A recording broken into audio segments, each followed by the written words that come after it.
ஒரு வேலையும் பார்க்க இருட்டுக்குள்ள ஒரே ஒரு வேலை மட்டும் பார்க்கலாம். என்ன வேலை? இருட்டுக்குள்ள ஒரே ஒரு வேலை மட்டும் பார்க்கலாம். அதான் என்ன வேலைன்னு கேட்டேன். நல்லா தூங்கலாம். நல்லா தூங்கலாமா?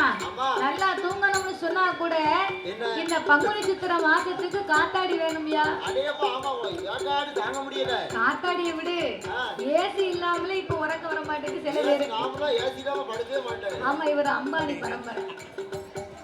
ஏசியிலே வந்து ஏசியிலே வளர்ந்தாரு. ஏசி வாங்கி வச்சிருக்கேன், ஆனா ஏசி போட மாட்டேன்.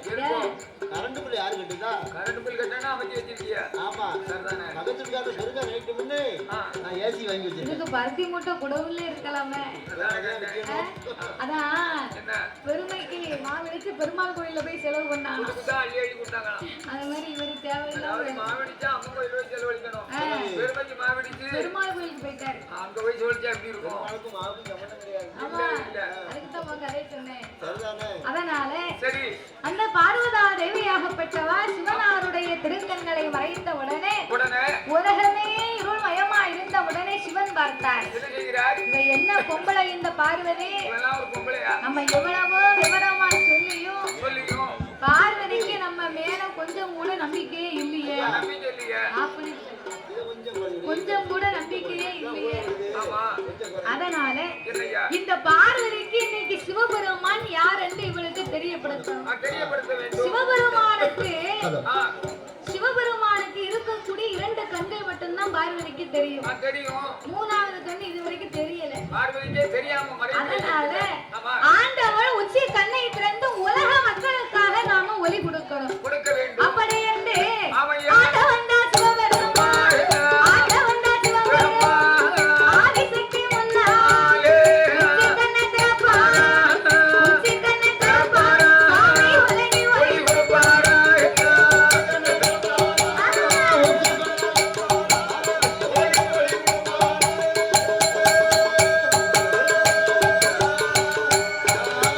சாமி உச்சி கண்ணை திறந்தபோது உலகமெல்லாம் ஒளியாச்சு. உச்சி கண்ணை திறந்தபோது நீண்ட மொழியாகுதே. ஆண்டவன் ஆங்காரம் கொண்டு தன் உச்சி கண்ணை திறந்த மகிமையினாலே உச்சி கண்ணிலே இருந்த அக்கினி பொறிகள் பறந்து அதிலே ஆங்கார ஓங்கார ரூபங்களை கொண்டு காளி அவசத்திலே வீர சுரூபத்தோடு ஒரு பெண் வந்து பிறந்தாள். ஆண்டவன் அப்பெண்ணை வரவழைத்து நீ ஆட வேண்டாம் ஆடவே, ஆட வேண்டாம் ஆடவே, ஆடாடி போடவே. உச்சி கண்ணி விழுந்தாள், உச்சி கண்ணி விழுந்தாள், தாயே உச்சி நீ வந்தாயம்மோ.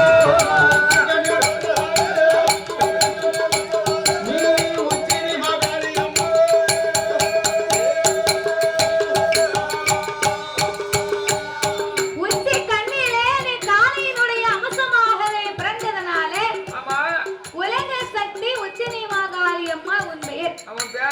இந்த ஆண்டவன் வரம் கொடுத்த அம்மாளை வடக்கு வாசல் கோட்டையிலே அமர வைக்க பார்வதி சிவபெருமானுடைய உச்சிக்கண் மகிமையை கண்டா பாருங்க. உச்சிக்கண் மகிமையை கண்ட உடனே பார்வதிக்கு அங்கமெல்லாம் வியர்த்து ஆவி தணலாகி பயத்தினால் பார்வதிக்கு வேர்வைகள் சுரந்து அவளுடைய அங்கத்தின் வேர்வை எல்லாம் ஆறா பெருகி ஓடுது. சக்தியின் வேர்வை பாருங்க. சக்தியின் வேர்வையாகப்பட்டது கைலாசத்திலே காட்டாத்து வெள்ளமா கரைபுரண்டு வந்த உடனே ஐயோ இந்த பார்வதிக்கு இவ்வளவு வேர்வை துளி புறப்பட்டு விட்டதே. இந்த உப்பு தண்ணியாகப்பட்ட சக்தியின் வேர்வையானது உலகத்துக்கு போனா உலகமே அழிந்து போகும். அதனால இந்த வெள்ளம் உலகத்துக்கு போகாமல் இருக்க வேண்டுமானால் நாம என்ன செய்யலாம் அப்படின்னு சிவபெருமான் தன்னுடைய 1008 சடா முடியிலே ஓர் முடியை உழைத்து அதையே தன் அங்கமெல்லாம் துவட்டி ஆண்டவன் ஒரு கொண்டை கட்டாகவே கட்டினார்.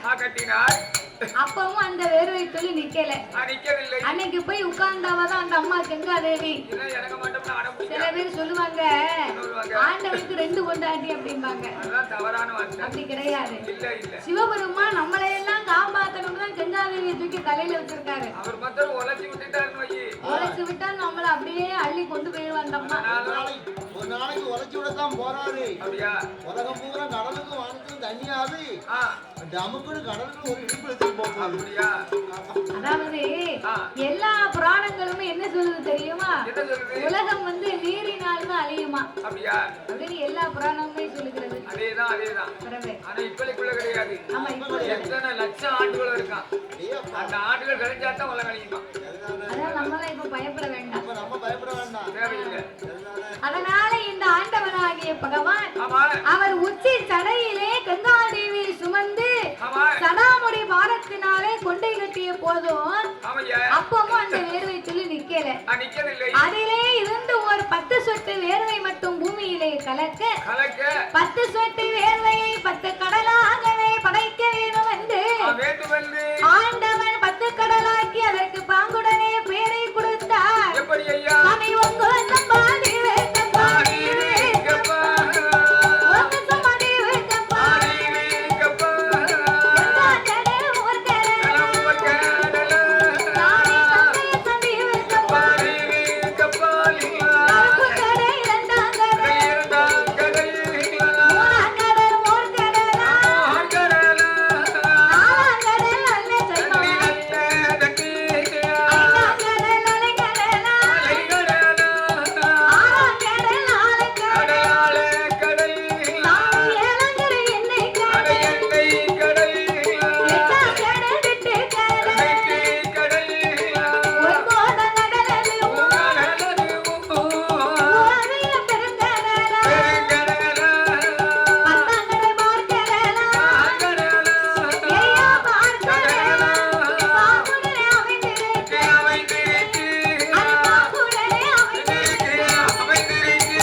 புத்து நல்லா ஓங்கி வளர்ந்துருக்கு. அந்த புத்துக்கு கொத்தனார் யாரு? புத்துக்கு கொத்தனாரு கரையா. புத்துக்கு கொத்தனார் வந்து கரையா. கரையா வந்து அந்த புத்தை கட்டினா நாகம் வந்து அந்த புத்துக்குள்ள இருக்கக்கூடிய கரையானெல்லாம் சாப்பிட்டுட்டு அது போக நாகமே அந்த வீட்டுல வந்து குடியிருந்துக்கிடுமா. அந்த புத்துக்குள்ள உட்கார்ந்துரும். ஆமா. அப்பேர்வட்ட அந்த மாணிக்க புத்துக்குள்ளே செந்நாகம் கருநாகம் கண்ணாடி விரிசுகள் எல்லா நாகத்திற்கும் ராஜா ராணியாக நாகலோக பட்டினத்திலே நாகராஜனும் நாகக்கன்னியும் வாழ்ந்து வருகிறார்கள். நாகம்னு சொன்னா நம்ம பூமியிலே பாக்குறோம் பாருங்க, அந்த மாதிரி நாகம் கிடையாது. தலை மனித தலை, கண்டத்துக்கு கீழே உடம்பெல்லாம் ஒரே நாக வடிவம். வயத்தால போனா 2 மாத்திரை வேண்டி போடு. அந்த வயத்தால இல்ல, பாம்புக்கு வந்து கால்கள் கிடையாது. பாம்பு கால் கிடையாது. அதனால பயத்தால ஊந்து போகுது. இப்ப நமக்கு 2 கால் இருக்கு, நம்ம நடந்து போறோம். ஆடு மாட்டுக்கு 4 கால் இருக்கு, அது நடந்து போகுது. ஆமா. காக்கா பறவைகளுக்கு 2 கால் இருக்கு, சரி, அது பறந்து போகுது, ரெண்டா நடந்து போகுது. ஆமா. பாம்புக்கு 4 கால் கிடையாது.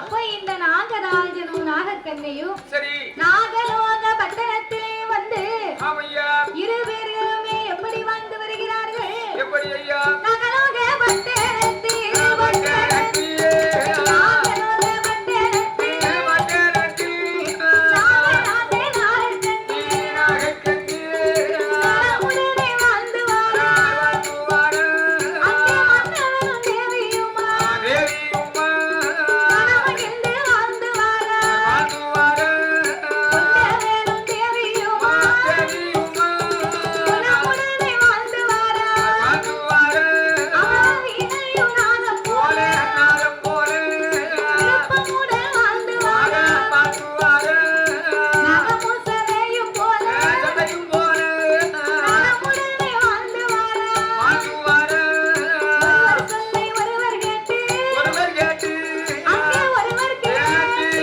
ஒற்றுமையா வந்து வாரார். வாழ்ந்து வாரு அவர் ஒற்றுமையா வந்து வாரார். வாழ்ந்து வாரு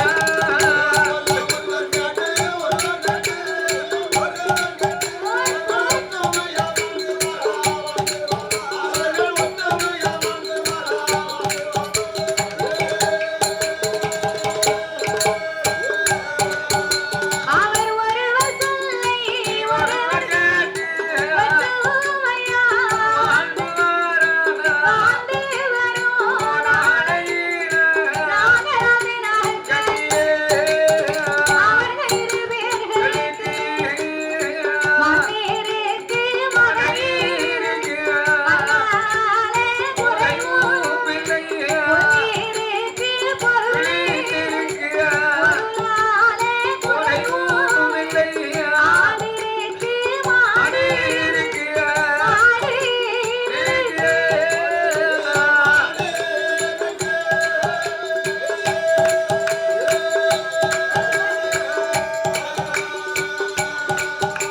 அங்கே அடுத்தேவத்தை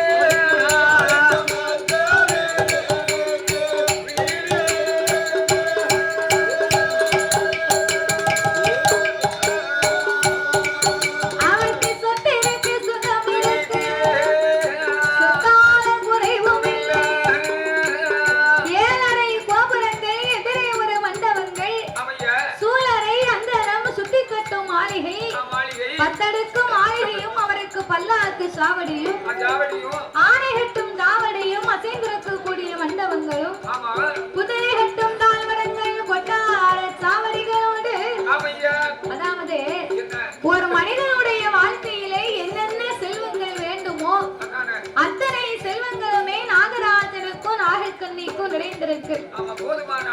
ஆமா, பாலால் குறைவு இல்லை, பாக்கியத்தால் தாழ்வில்லை.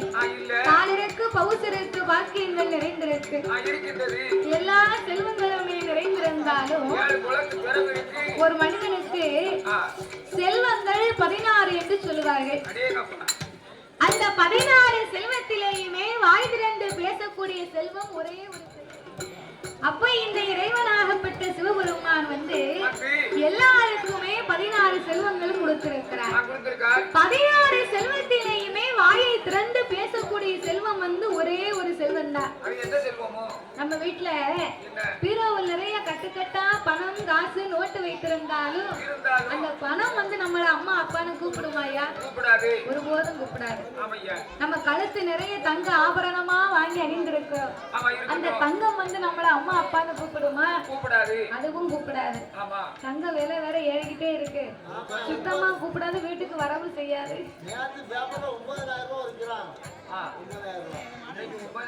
முந்தா நாளே ஒரு கம்மல் வாங்குவேன்னு கடைக்கு போயிருந்தா, ஆமா 3 கிராம் கம்மலுக்கு 50,000 ரூபாய் கேட்டா. உனக்கு 50,000 வாங்கினாங்க சும்மா வருவாங்க. நான் வேண்டான்ட்டு வீட்டுக்கு வந்துட்டேன். வேற ஏறி போச்சு. நீ யாரு கடையில போய் தங்கத்தை பாத்துருக்க? சரி. நாங்க அங்கேயும் போக முடியாது. ஏமியா? நானும் எங்கிட்ட ரூபா இருந்தா தானே. ஒரு வாட்ச் மட்டும் மின்னுது. ஆட்டிக்கு ஓசு வாச்சு. அப்படியா? ஆமா. அப்போ கழுத்து நிறைய நம்ம தங்க ஆபரணமா வாங்கி போட்டிருந்தாலும் சரி. அந்த தங்கம் வந்து நம்ம அம்மா அப்பான்னு கூப்பிடுமா? கூப்பிடாது. ஒருபோதும் கூப்பிடாது. ஆமையா. ஏக்கர் கணக்குல நிலம் வாங்கி போட்டிருக்கோம். சரிதான். அங்கன பாதி இங்கன பாதி. ஆமா, அங்கன அந்த நிலம் வந்து நம்மள அம்மா அப்பான்னு கூப்பிடுமா? கூப்பிடாது. அதுவும் கூப்பிடாது. ஆமா. நாமளை அன்போடும் பண்போடும் அம்மா அப்பா என்று அழைக்க வேண்டுமானால் செல்வத்திலே சிறந்த செல்வமே பிள்ளை செல்வம் தான். அப்படி போடு. சொத்துக்கெல்லாம் பெரிய சொத்து குழந்தை சொத்து என்பார்கள். 35 வருஷத்துக்கு முன்னாடி நான் கல்யாணம் முடிச்சேன். சரி. கல்யாணம் முடிச்சு 35 வருஷம் ஆகுது எனக்கு. தாடி கட்டி மேடையை விட்டு கீழே இறங்கி வந்தேன். இறங்கி வந்து எங்க பாட்டி காலில் விழுந்து கும்பிட்டேன். என்ன சொன்னா? எங்க பாட்டி சொன்னா, எப்படி வேறாண்டி நீ 16 பெற்று சரி பெருவாழ்வு வாழணும் அப்படின்னா சொன்ன போது நல்லா தானே சொல்லியிருக்கா? பாட்டி சொல்லிட்டாள் அப்படின்ட்டு சரி இப்ப 16 பிள்ளைய பத்தி சீரழிஞ்சு கிடங்க.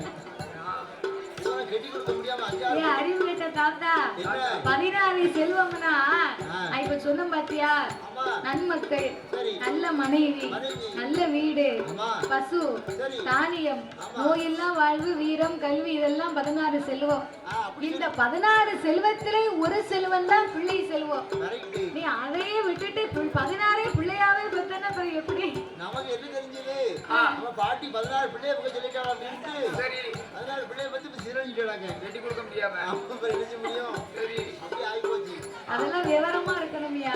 16 வகை செல்வத்துல வாய் திறந்து பேசக்கூடிய செல்வம் பிள்ளை செல்வம். அப்பேற்பட்ட குழந்தை செல்வம் இல்லாமல் நாகராஜனும் நாகக்கண்ணி பெண்பொடியாலும் இரு பேர்களுக்குமே மனக்கவலையை தாங்க முடியாமல் தன்னுடைய கணவனை அழைத்து நாகக்கண்ணி என்ன சொல்லுகிறார் தெரியுமா? என்ன சொல்லுகிறார்? எங்க நவராஜ மன்னா ராஜ மன்னா எனக்கு வந்தவரான நாதா நான் உங்க தேவி நாகக்கண்ணி உற்பத்தி வயது மாற்றி முடிதறிக்க பிள்ளை அற்புதி வயது மாற்றி ஆனால பிள்ளை ஐம்பது வயது மாற்றி வயது மாற்றி ஆணுமில்லை வெண்ணுமில்லை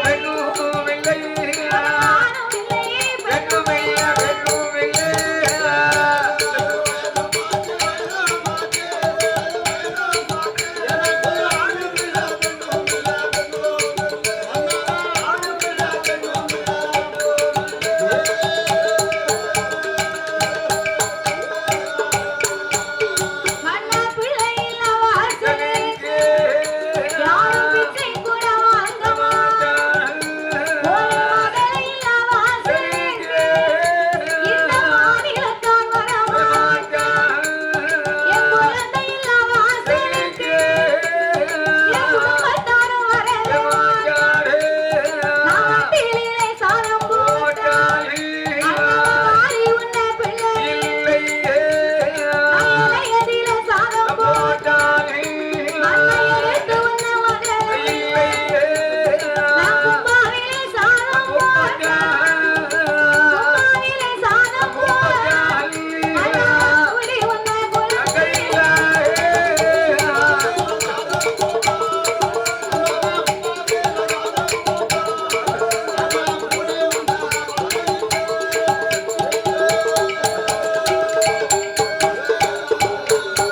அண்ணாவ பிள்ளை இல்ல வாசலுக்கு உங்க தேவி நாகக்கண்ணி என் கணவராஜ மன்னவா மலடி மலடி என்று எனக்கு மாநிலத்திலே பேராகி ஓவியம் சேனலை லைக் பண்ணுங்கள், ஷேர் பண்ணுங்கள், கமெண்ட் பண்ணுங்கள், மறக்காமல் சப்ஸ்கிரைப் பண்ணுங்கள். அப்படியே அந்த பெல் ஐக்கானையும் கிளிக் பண்ணுங்கள். தேங்க்யூ ஃபார் வாட்சிங். இருசி மலடி என்று என் இனத்தாரெல்லாம் பேசுகிறார்கள் மன்னவா. 30 வயதாச்சு முடிதறிக்க ஒரு குழந்தை இல்லை. 40 வயதாகி விட்டது இந்த நாட்டை ஆள்வதற்கு ஒரு பிள்ளை இல்லையே மன்னா. பிள்ளை இல்லாத வீட்டுல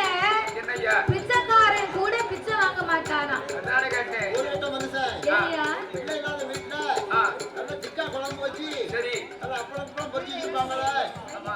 ஊரு கட்ட மனுஷன் பிள்ளைகால விட சோறு வாங்க மாட்டான்னு சொல்லுதான். அதாவது சுவாத்துக்கு விவரமானவங்கன்னா கரெக்ட் அங்க போய் வாங்குவான். அதாகி சாப்பிடுவான். சாஸ்திரத்துல விவரமானவங்கன்னா போய் சாப்பிட மாட்டான். ஒரே மாதிரி சுவாத்துக்கு அலைஞ்சவனு வையே ஆச்சி ஐயர் ஒத்தையில இருப்பாங்க. நல்லா திக்கா குழம்பு வச்சு 4-5 கூட்டுக்கறியா வச்சு சாப்பிடுவாங்கன்னு போயிடுவான். சாஸ்திரம் படித்தவரா இருந்தா அப்படி செய்ய மாட்டாராம். சாஸ்திரம் படியாதவன் சோறு தின்ன பண்டாரம். சரி. சாஸ்திரம் தெரிஞ்சவன் ஆமா சோறு திங்காத பண்டாரம். அவ்வளவுதான். இது எந்த இதை சேர்ந்த கறி?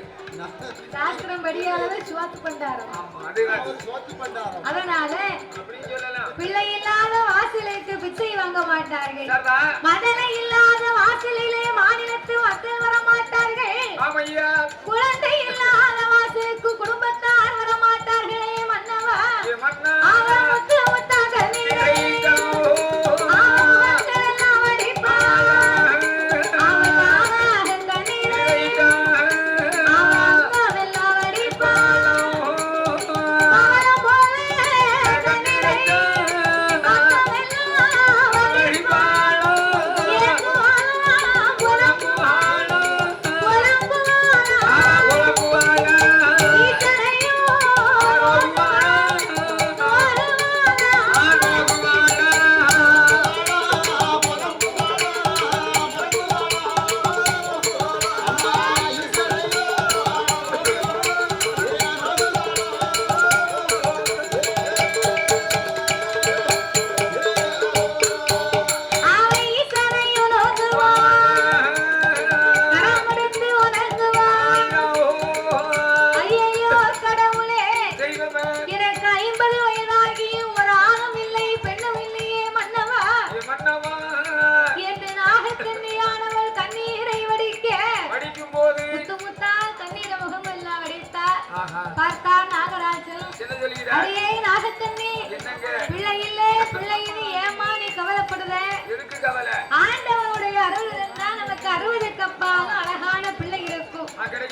இறைவனுடைய அருள் இருந்தா நமக்கு 70 வயது கப்பாலை ஏந்தும் பிள்ளை இருக்கும்படி 70 வயசுல குழந்தை இருந்தா ரொம்ப லட்சண கழுதையா இருக்கும்.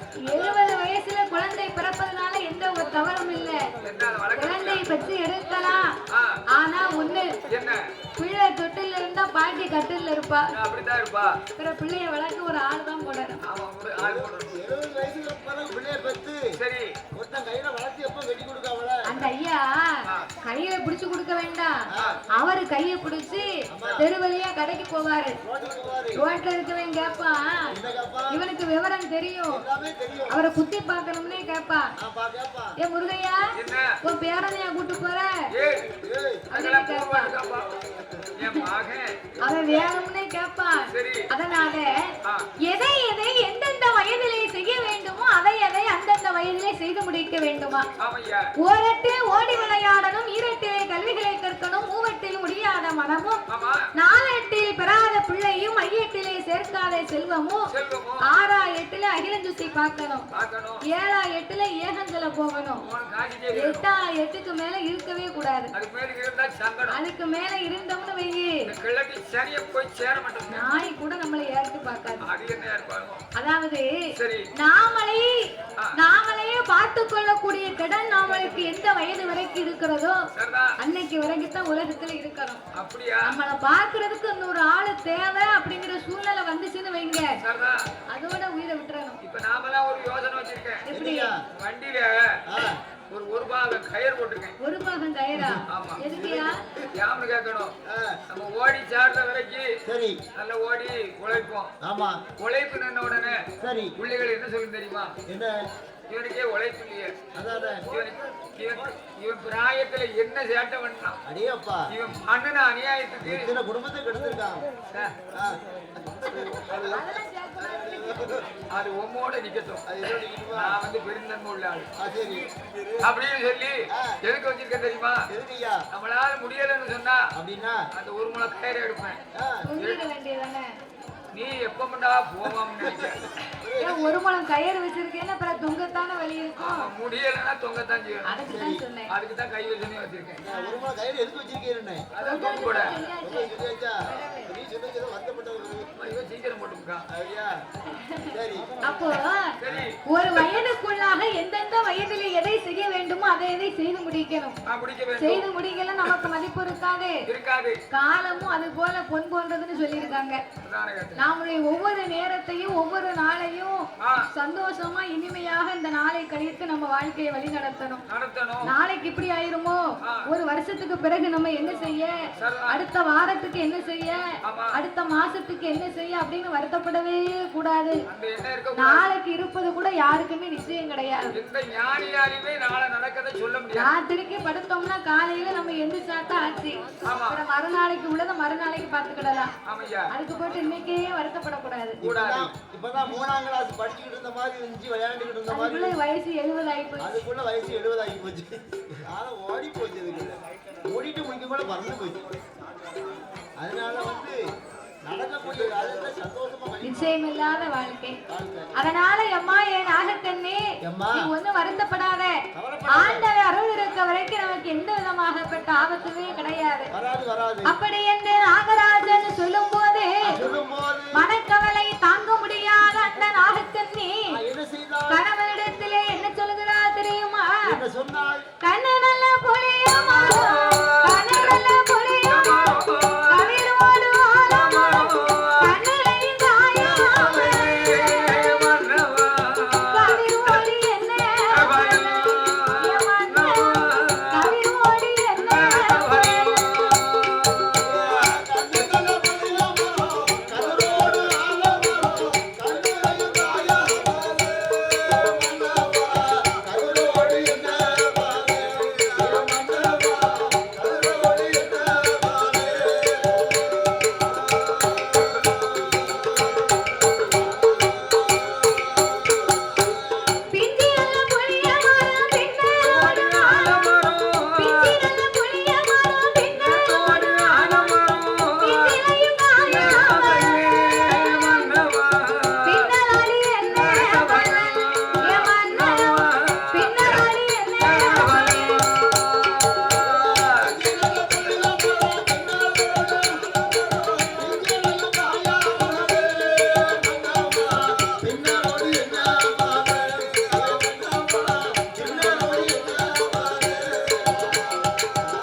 கிடையாது. நம்ம ஓதியில வேலை வைப்பாங்க. ஓசியில நீ போவியாயா? நான் போவனா இருப்பேன்.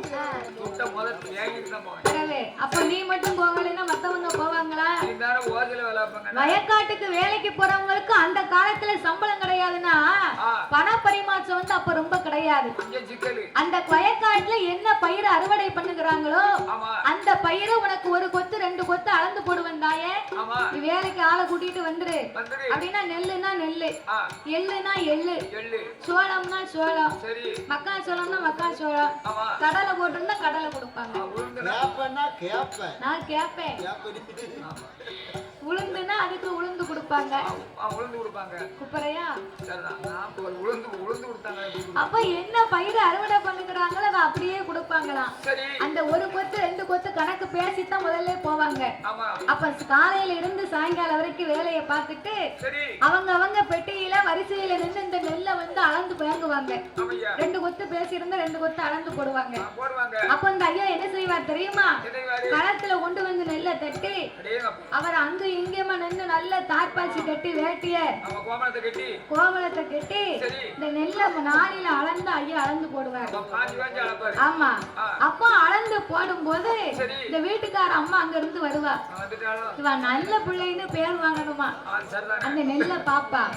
நெல்லை பார்த்த உடனே முத்தா விளைஞ்சிருக்க இந்த பயிறு கொஞ்சம் கூட உணர்வு இல்லாம இந்த முத்த பூரா அள்ளி அப்படி அவளுக்கு அளந்து போடுதா? இவளுக்கு கொஞ்சமாவது அறிவு இருக்கு அந்த ஆளுக்கு? பாடுபட்டதுக்கு இப்படியே அளந்து போடுவான் அப்படின்னு சொல்லி அம்மா வந்த உடனே ஏயா கொஞ்சமா உனக்கு அறிவு இருக்கா? காலையில இருந்து என்ன முன்ன வேலை பார்த்திருக்கா? இந்த சின்ன மரக்கா வச்சு அளந்து போட்டா அவளுக்கு எப்படி காணும்? வீட்டுக்குள்ள சிலாப்பில பெரிய மரக்கா இருக்கு, அதை தூக்கிட்டு வரும் அப்படின்னு உடனே நம்ம பொண்டாட்டிக்கு நல்ல மனசு கொலுக்கு அப்படின்னு பெரிய மரக்காவை தூக்கிட்டு வருவாரு.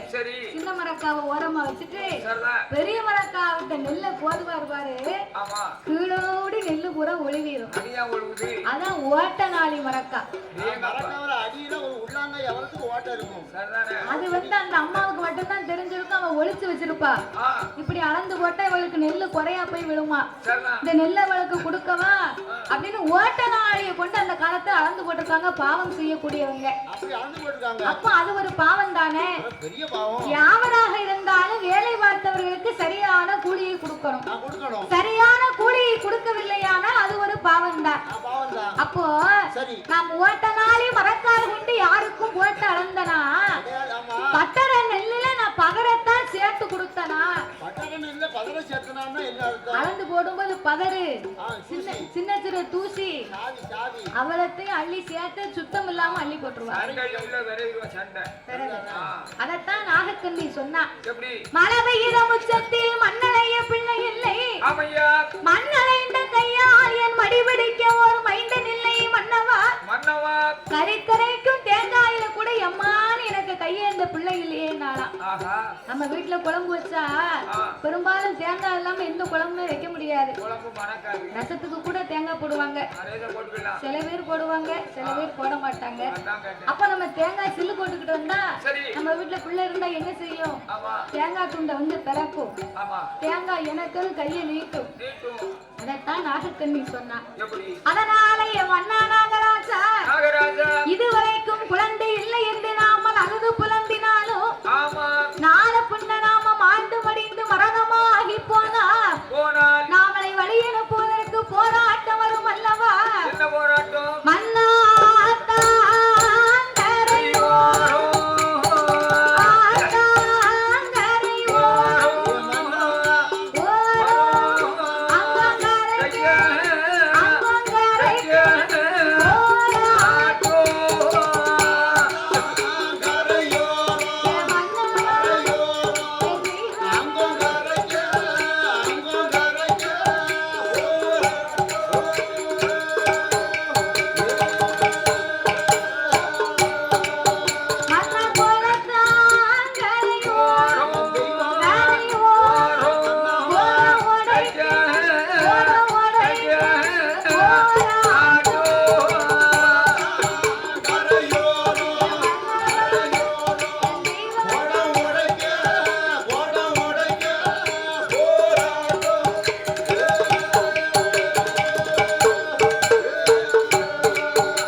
போனாருடா.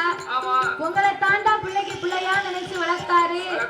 நீங்க தான் வந்து காரியம் பண்ணணும், உங்க கைய வைங்கன்னா காசு பணம் இருந்தா கூப்பிடாமலே முன்னால வந்து நிப்பான். நான் தான் முத சொக்காரேன். காசு அப்பா நான் தான் கொல்லி வைப்பேன். எதனாவது கிட்ட வந்தா என்ன உங்க அதான் அம்பிட்டுதான். அவன் பாத்துக்கோ. அப்படியே பின்னால ஒரு அருவாளை தொங்க விட்டுருப்பான். காசு பணம் இல்லைன்னு வைங்க, அவன் சொல்லுவான், எப்படி போங்கடா போலத்தவங்களா, கோசர் கேட்டவனே நான் செத்து போன எங்க அப்பனுக்கே கொல்லி வைக்கலையா, எதுக்கோ அவனே கெட்ட வீட்டுக்கு வெள்ளை அடிக்காம போயிட்டான். இதுக்கா கொல்லி வைக்கிற? அவன் வெள்ளை அடிச்சுட்டு போயிருக்க வேண்டியதானே. அதனால கொல்லி வைக்கல. நான் செத்து போன எங்க அப்பனுக்கே கொல்லி வைக்கலையா, இவனுக்கா கொல்லி வைக்க போறேன். ஒண்ணு மத்த பையன் சித்தப்பனாவது செத்தப்பனாவது தூக்கியா சவத்தை கொண்டு போடுங்க, இவனை நேரம் ஆகுது அப்படின்னு பேசுவான். ஆனா சொல்லுவாங்க, பணம் பந்தியிலே குணம் குப்பையில் இருக்கான்.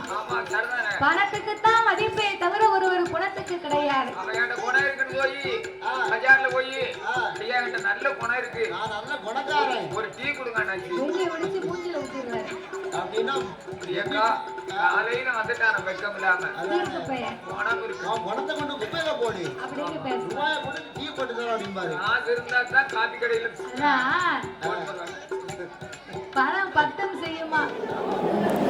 ஓவியம் சேனலை லைக் பண்ணுங்கள், ஷேர் பண்ணுங்கள், கமெண்ட் பண்ணுங்கள், மறக்காமல் சப்ஸ்கிரைப் பண்ணுங்கள், அப்படியே அந்த பெல் ஐக்கானையும் கிளிக் பண்ணுங்கள். தேங்க்யூ ஃபார் வாட்சிங்.